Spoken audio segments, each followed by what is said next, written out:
Caros, vamos ao método de Runge-Kutta. Então, primeiramente eu vou passar o método na teoria, né? E depois a gente vai fazer a prática lá no Excel e depois no Scilab. Então, o método Runge-Kutta foi um método desenvolvido por Runge e Kutta e vem do início do século XX. A fórmula Runge-Kutta clássica é equivalente então a uma fórmula de Taylor com 5 termos e é chamada método de Runge-Kutta de quarta ordem e dada por. Então, eu tenho um método interativo, no método de Runge-Kutta, em que eu tenho vários termos em L. Então, repara aqui que eu tenho uma parte diferente, né, do que eu tinha anteriormente para o yn mais 1, tá?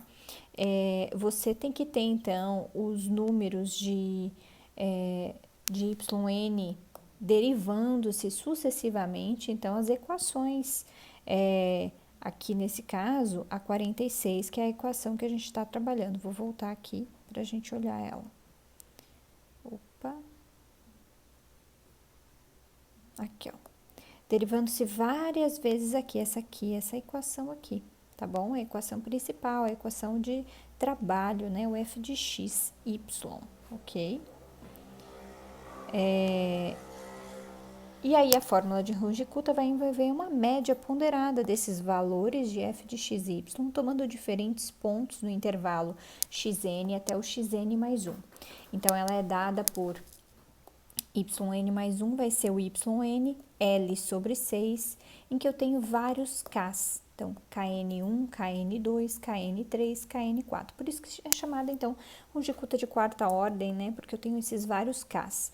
Quem são esses Ks? Então, o primeiro K é o próprio f de x, y, né? Então, substituindo aqueles valores. Depois, eu tenho aqui um outro K que envolve, então, o xn mais esse meio passo, né? Então, é o passo, só que é o meio. Então, esse aqui é que eu vou substituir lá na f de x, y, tá? E aí, eu tenho nesse lado aqui um outro termo. Aqui a mesma coisa, mesma coisa, mesma coisa, tá?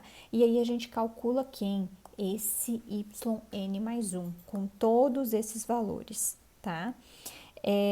Então, a gente pode interpretar, então, a soma do Kn1, 2Kn2 mais 2Kn3 mais K4 dividido por 6 como coeficiente angular médio, tá?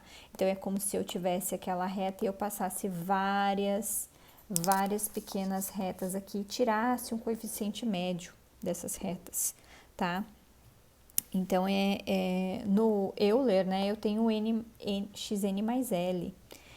Obviamente, então, a fórmula de Runge-Kutta, né, através das equações 56 e 57 que a gente apresentou, é mais complexa que o método de Euler, é óbvio que sim, né, não tenho nem o que falar, mas também é mais precisa.